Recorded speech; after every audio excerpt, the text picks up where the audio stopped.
Good morning, everyone. First, let me thank each and everyone who are present here today, especially to my panel of juries, Ma'am, sir, and to my advisor, Sir Jericho Bernardo, sir. It is an honor to be able to present my study here today. And the title of my study is A Healthy Shopping Environment, Integrating Passive Design Approach in the Revitalization of Asingan Public Market. I have prepared here an outline of what I will be discussing with you today, and let me start with the overview. The public markets are one of the few establishments that were open to the public despite the threat of COVID-19 during the pandemic outbreak. This is because of its importance in terms of its function, and that is a source of food. During these months, wearing face masks was strictly implemented to limit the possibility of transmission of viruses and is still observed until today when lockdowns were already lifted. This is to prevent future outbreaks.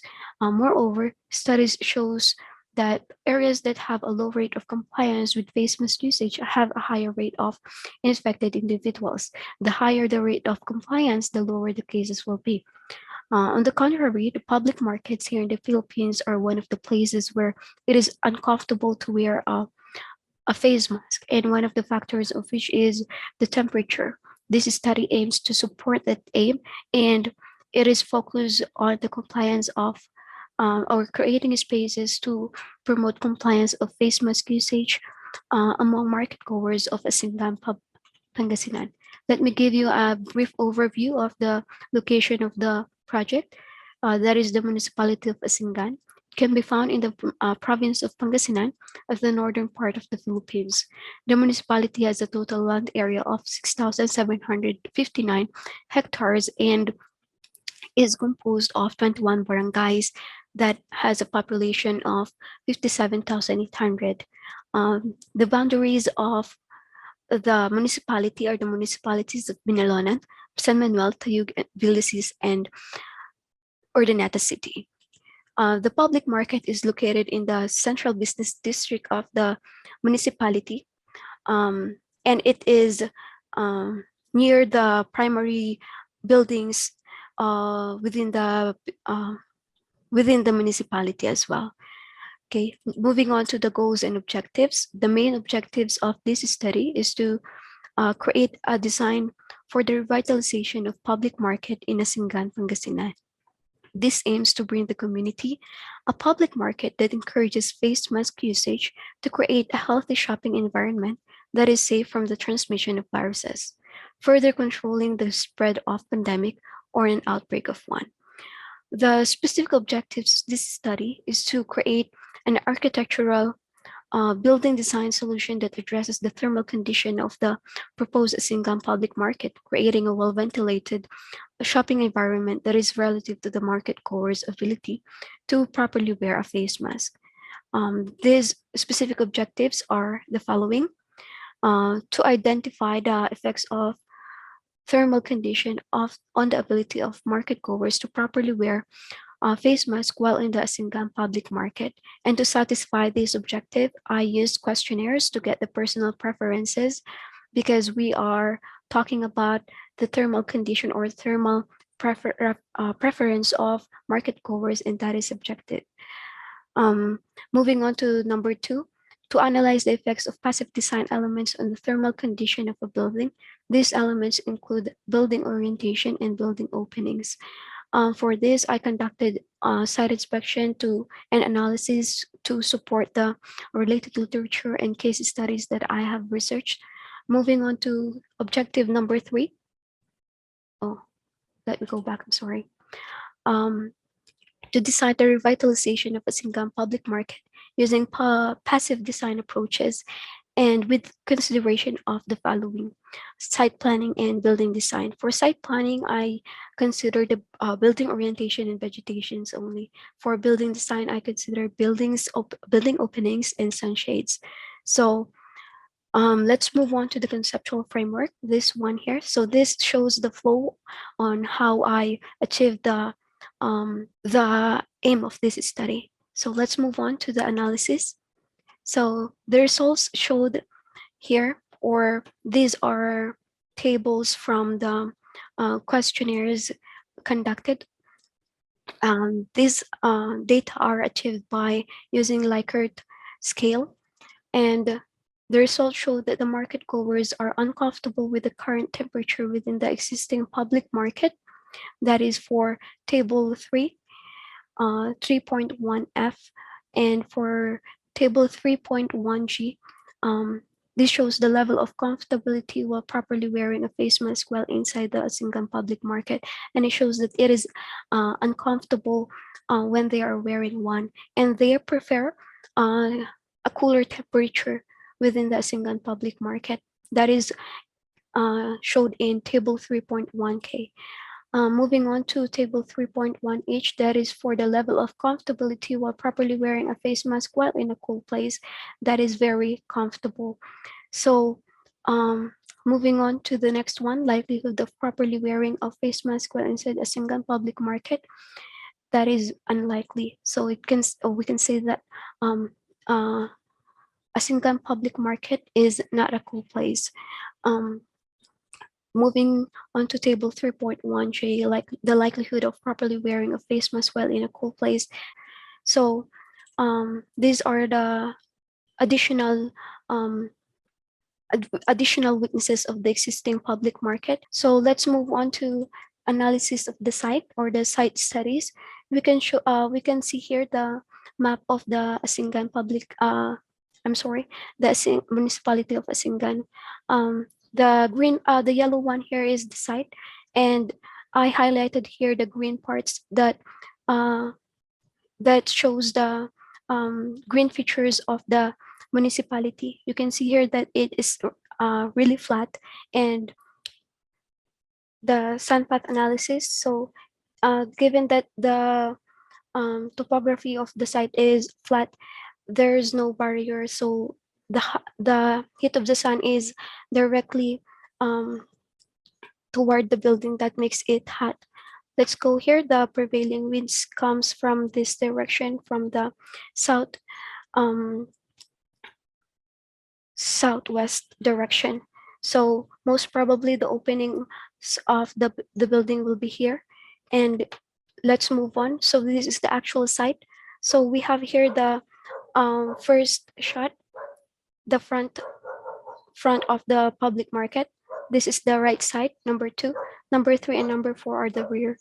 Okay, let's move on here. So the layout of the revitalized public market is derived from the existing existing stalls or existing inventory of the public market. So here's the existing, and I have projected this is the revised one. Some I retained, some I doubled, and yes. Let's move on to the next one, the architectural solution.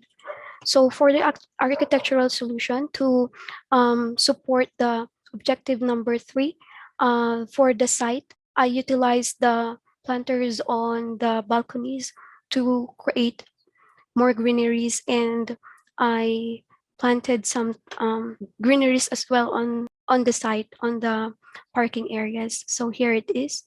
Here are the plants, and here's the balcony, the hanging plants here. Okay, moving on. For the wind, I created. So this is how it how the wind will um, flow within the inside of the building. So I didn't design uh, a single building, but I cut uh, an opening in the middle so that wind can pass there. Moving on. In here, we can see that all of the facade here are open. You can see there, so that the wind can pass through them, not just in the middle or in the middle gap. So these are the plans. You can see that the wind can has access throughout the plan. So here's the revitalization. Um, I for the sunshades, I'm sorry, I used this one here. I didn't use roofing, but I used claddings so that um, the wind can easily penetrate the building, even and at the same time black the sun. So here's the vehicular path and the pedestrian path within the site. So the yellow lines are um, for the vehicles only, and the red lines are for the pedestrian. Here's my SDP and the vicinity map. And for the floor plan, the pink ones here are the dry section. The green one are the semi-dry area or the semi-dry section, and the red one is the wet section. So they are arranged accordingly to their routes. For the second floor, it is mostly of um, dry section only, and you can see here the openings, and I just provided pathways or bridges so that the two buildings can be connected, and the flow or the flow of the pedestrian will be easier.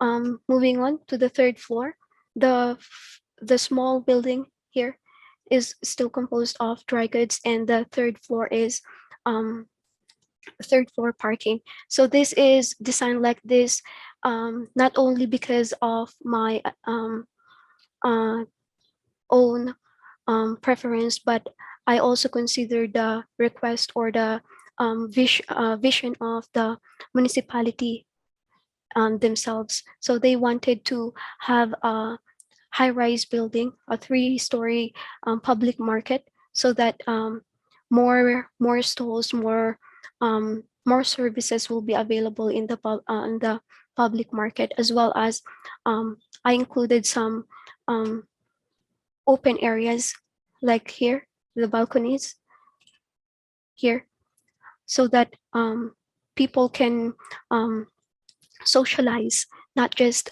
um, not just to buy things or to go shopping, but to also to socialize. Okay, moving on to the next one. Are the front elevation, rear elevation, right side elevation, left side elevation, and STP. So here are some of the exterior perspectives. Here's the front. Here, an aerial perspective. Exterior. Again, this is the front opening. And this one is the ramp going to the third floor parking. There. This is the left side opening. It's open design. Here's the um, fruits and vegetables, and here, it's like that. So here are the layout of the interior. There. Okay, let me go to the conclusion.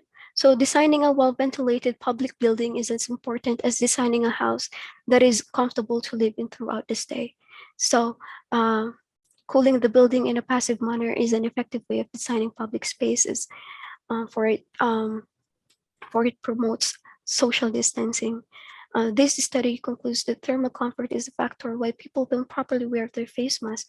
Thus, cooling the public market is essential to promote the proper wearing of face masks to the market goers, creating a healthy shopping environment. Furthermore, this study suggests the wide use of passive design approach in public design or public buildings to be effective. Okay,